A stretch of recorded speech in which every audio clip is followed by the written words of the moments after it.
my name's Cori. Welcome to my channel and welcome to my blacksmith shop. I have been blacksmithing for more than 15 years. I've taught private blacksmithing lessons.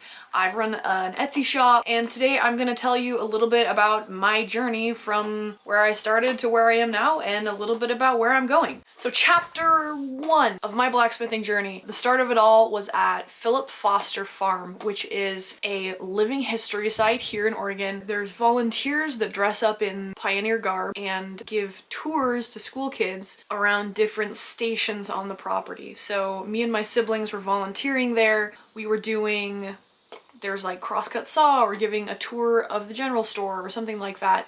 And I started volunteering in the blacksmith shop, learning from Bob, who was the blacksmith that they had running it. So Bob was in his 70s, me and him became friends, and he taught me.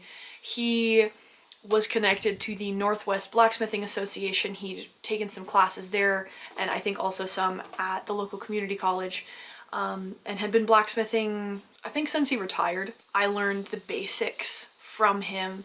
I would go to the farm once or twice a week or something like that, and we would hang out. He would take me through how to make a project. He would first show me how, and then I would try it, and just kind of snowballed from there. I was not interested in blacksmithing when I first heard about it. I got interested in blacksmithing once I got to try it. I really do think that you have to try blacksmithing to understand what it is, because at least for me, so much of the appeal, so much of what's so cool about it is in how it feels to like shape metal under your hammer. You really can't explain the experience of steel becoming plastic and moldable as it's heated and then shaping it into something under a hammer on an anvil. Bob got me going for probably the first like 1 to 5 years of my journey. We stayed friends. He had a heart attack, unfortunately, and was sick and too sick to blacksmith from that point on. Chapter 2 of my chaotic blacksmithing journey started when I started trying to get my own forge setup going at home, and this led to a discussion with my dad where he said, why would you use coal, which is what I had learned to forge on. He said, why don't you use wood? We're surrounded by wood. We're in the Pacific Northwest. And I was like, that was not in the history lesson that they gave us at Philip Foster Farm. But my dad has always been sort of an inventor into design and fabrication. So what he did is he designed a forge that was meant to burn wood. He ended up taking that fully to production, started a business with it, and then eventually quit his job and ran that business. So that's Whitlock's wood-fired forges. I still use wood to blacksmith today. Very convenient not to have to buy fuel. You do have to chop it up, but you don't have to buy it. So the fact that my family's business had to do with blacksmithing, I think gave me a lot of support in my own work and my own development, because what would happen is we would go to some fairs, we take the forge there, and then I would get to just forge all day and demonstrate how to use the forge. I'd get to put up my blacksmithing work like on a table. It'd be for sale there. People would come by, I could answer questions, and it was a good gig. It also meant that the priority of traveling a few hours to make it to like a blacksmithing convention or like a hammer-in or an event where there would be workshops that I could learn from was pretty high on the priority list, and I got to do quite a bit of that. I got to be around other smiths in the Northwest Blacksmith Association. A lot of them were super supportive of me. A lot of them gave me tools. A lot of them gave me tips just while I was working. From this point, a lot of things sort of happened at the same time, but we're gonna call chapter 3 my Etsy shop. So at some point in the middle of all of that, I got an Etsy shop running. I named it the Marmot Den, and I started listing my blacksmithing stuff for sale at some point when I was a teenager. And it was a pretty good side income. Like, Etsy definitely works for smaller creators. I got some custom work through Etsy. There was a guy who sent me a bayonet and had me turn it into a door latch, which was super cool. I got that experience and exposure to treating it like a business and to trying to make more than one of the same thing, and that was both positive and negative in different ways. I sold things like double hooks and like roasting forks and more things that I can even remember, honestly. There's been a lot over the years. and I basically made a nice little side income. The downside of that was that it sort of limited the type of work that I was thinking about making, because I was very much thinking about shipping costs, because blacksmithing work is heavy. And anytime I would make something bigger or longer, it was much more difficult to ship.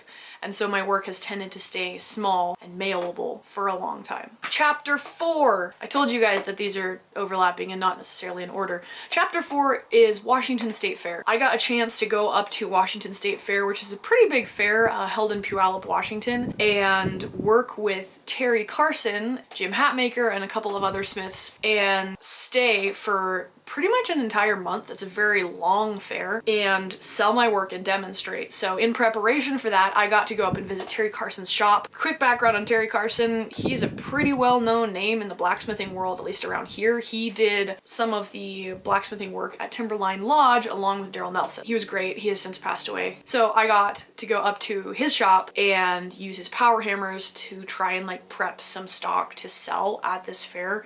All of the smiths were trying to prepare a lot of work ahead of time so that they would have it there to sell. I manned the forge like 5 or 6 days a week for almost the entire month. 10, 12-hour days. It was like blacksmithing boot camp. I did some pretty fun work while I was there. I made things like necklaces and hair sticks. I did custom work for a couple people, like a really, really overbuilt textured like iPad stand with copper rivets. I did, I think, my first real mortise and tenon joint while I was up there with the tools that the other smiths had. That was a good experience, I'd say overall. Definitely interesting living like a fair life and working such long days. Chapter 5. I took an Oaks Bottom Forge knife making class. That was super cool. I think I was about 16 when I did that. In this class, I learned the basics of forging a knife from O1 tool steel, how to sharpen, how to anneal. I learned how to put a handle on that class. It still forms the foundation of my knife making skills that I have today. Chapter 6.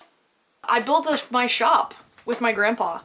I had been needing my own shop, and my grandpa was like, hey, I'll provide the lumber for it and you can build it. So that's pretty much exactly what happened. We designed it. My shop is 12 by 24 feet. It's kind of just big enough for a one-man shop, I would say. It's a traditional like board and batten construction with the siding. I put in a loft for extra storage. I put in an outside loft and lean-to for other extra storage. I have my beekeeping supplies in there right now. I have a little woodshed that has no wood in it, but that'll change soon. Chapter 7. Chapter 7.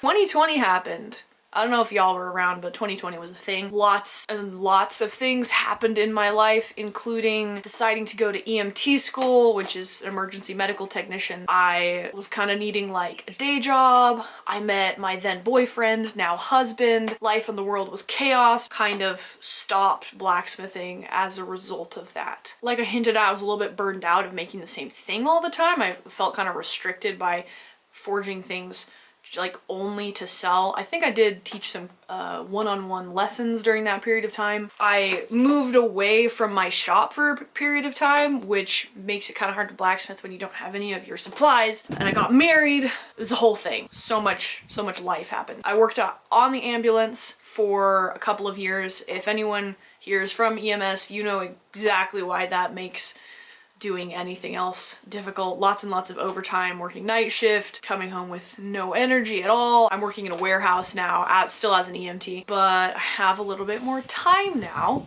that I'm not on the ambulance anymore, and I'm pursuing actually leveling up my blacksmithing skills instead of making the same thing over and over again and staying burnt out. Chapter 8. I got married. That sort of ate my entire life for a while, but I also forged a 15-foot tall arch that we got married under. I have a video for it. I'll link it somewhere probably. So that's kind of a brief overview of a lot of years of my life. I have a lot of ideas, a lot of aspirations, a lot of goals, a lot of designs of things I want to make moving forward. So if that interests you, then subscribe to my channel. Maybe drop a comment down below of something you'd like to watch me make, and I'll see you guys in the next video.